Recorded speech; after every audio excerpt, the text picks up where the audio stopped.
Welcome back to my channel ঘরোয়া রান্নাবান্না। আজকে করব এঁচোড় চিংড়ি, পেঁয়াজ রসুন ছাড়া করব, পুরো বিয়েবাড়ির মতোই। দেখো, এদিকে আমি চিংড়ি মাছটাকে বেছে ধুয়ে নেব। চিংড়ি মাছটা বাছা ধোয়া হয়ে গেছে। এদিকে আমি নুন হলুদ মাখিয়ে নেব চিংড়ি মাছে। দেখো, নুন হলুদটা মাখিয়ে নিলাম। এদিকে এঁচোড়টা আমি কেটে নেব। খুব সুন্দর হয় এই রেসিপিটা বন্ধুরা, তোমরা একবার বানিয়ে খেও। দেখো, এঁচোড়টাকে আমি কেটে নিচ্ছি। এঁচোড় কাটারও সহজ একটা পদ্ধতি তোমাদের আমি শিখিয়ে দিচ্ছি। এরকম করে এঁচোড়টা কেটে ভাপ দিয়ে তারপরে খোসাগুলো ছাড়াবে, তাহলে কিন্তু একদম অসুবিধা হয় না। এঁচোড় কেটে সাথে সাথেই জলে ফেলতে হয়, তাহলে আর আঠাটা হাতে লাগে না। দেখো, আমি খোসা শুদ্ধই কিন্তু ভাপ দিয়ে নেব। এঁচোড়টাকে শুধু আমি কেটে নিলাম, 3-4 টুকরো করে নিলাম একটা এঁচোড়কে। নিয়ে এবার আমি প্রেশার কুকারে ভাপ দিয়ে নেব। প্রেশার কুকারে বেশি সিটি দিতেও হয় না, 2টো সিটি দিলেই হয়ে যায়।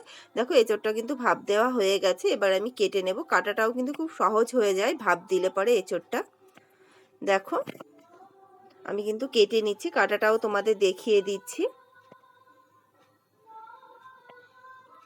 দেখো, আমি এরকম করে বেশ বড় বড় করেই কেটেছি এঁচোড়গুলো।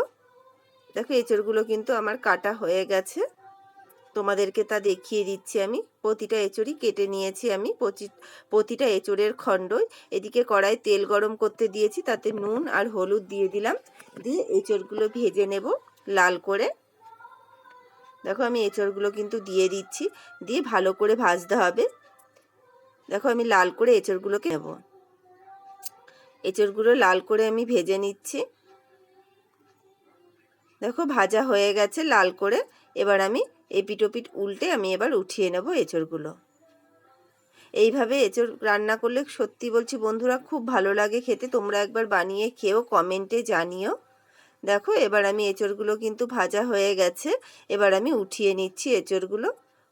প্রতিটা এঁচোড় এরকম অল্প অল্প করে আমি ভেজে নিয়েছি, প্রতিটা এঁচোড়ের টুকরোগুলোকে। দেখো, এঁচোড়গুলো কিন্তু ভাজা হয়ে গেছে। এবার আমি চিংড়ি মাছটা ভেজে নেব। চিংড়ি মাছটা কিন্তু বেশি ভাজবো না, অল্প একটু সাঁতলেই আমি উঠিয়ে নেব চিংড়ি মাছটা। চিংড়ি মাছ বেশি ভাজলে পরে শক্ত হয়ে যাবে, খেতে ভালো লাগবে না। দেখো, চিংড়ি মাছ ভাজা হয়ে গেছে। এদিকে আমি আলুটাকে ভাপ দিয়ে নিয়েছিলাম, সেটা তোমাদের দেখানো হয়নি। আলুটা কিন্তু অল্প সিদ্ধ করে নিয়েছি। নিয়ে এবার আমি ভেজে নেব। দেখো, আলুটাকেও আমি লাল করে ভেজে নেব। খুব তাড়াতাড়ি হয় এই রেসিপিটা বন্ধুরা, তোমরাও বাড়িতে বানাতে পারো এই পদ্ধতিতে। দেখো, এবার আমি একটা মশলা রেডি করে নেব। আমি এখানে 2 ইঞ্চি মতো আদা দিয়েছি।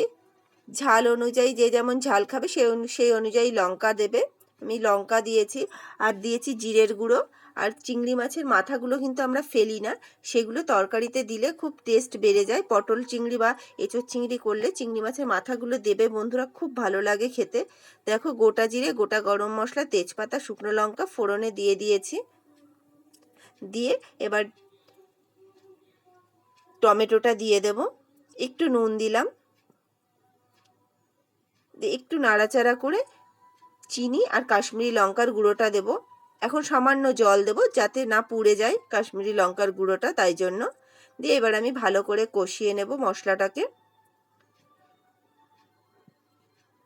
দেখো, মশলাটাকে কিন্তু আমি ভালো করে কষিয়ে নিচ্ছি, যাতে টমেটোর কাঁচা গন্ধ না থাকে। মশলা থেকে কিন্তু একটা তেল ছেড়ে এসছে। এবার আমি যে মশলাটা পেস্ট করে রেখেছিলাম চিংড়ি মাছের মাথা, আদা, জিরে আর লঙ্কা দিয়ে, সেটা আমি দিয়ে দিলাম। একটু বাটি ধোয়া জল দিলাম, হলুদ, স্বাদ মতো নুন দিয়ে এবার ভালো করে আমি মশলাটাকে কষিয়ে নেব। দেখো, ভালো করে কিন্তু কষিয়ে নিচ্ছি যতক্ষণ না মশলা থেকে তেল ছাড়ছে। দেখো, মশলা থেকে কিন্তু তেল ছেড়ে দিয়েছে, ততক্ষণে কিন্তু আমি কষিয়েছি। এবার যে এঁচোড় আর আলুটা যে ভেজে রেখেছিলাম সেটা আমি দিয়ে দেব। দিয়ে ভালো করে কষিয়ে নেব। দেখো, ভালো করে কষিয়ে নিচ্ছি। এঁচোড় আর আলুটা অল্প জল দিয়ে দিলাম। বন্ধুরা, এইভাবে একবার এঁচোড় চিংড়ি খেয়ে দেখবে তোমরা, পেঁয়াজ রসুন ছাড়া, খুব ভালো লাগে এইভাবে করলে। বন্ধুরা, এখানে আমি চিংড়ি মাছগুলো দিয়ে দিয়েছি, সেটা তোমাদের দেখানো হয়নি। দেখো, এবার আমি জল দিয়ে দিলাম। এবার কিছুক্ষণ ফুটতে দেব। দেখো চিংড়ি মাছগুলো যে দিয়ে দিয়েছি সেটা দেখাই যাচ্ছে, সেটা তোমাদের দেখানো হয়নি। চিংড়ি মাছগুলো যে আমি দিয়ে দিয়েছি, এঁচোড় আর আলুটা যখন দিয়েছি তখনই চিংড়ি মাছটা দিয়ে দিয়েছি। দেখো হয়ে গেছে এঁচোড় চিংড়ি রেডি পরিবেশনের জন্য। আবারও ফিরে আসবো নতুন একটা রেসিপি নিয়ে এই চ্যানেলে। বন্ধুরা আমার চ্যানেলটি সাবস্ক্রাইব করে দিও, লাইক করে দিও, কমেন্ট করে দিও প্লিজ।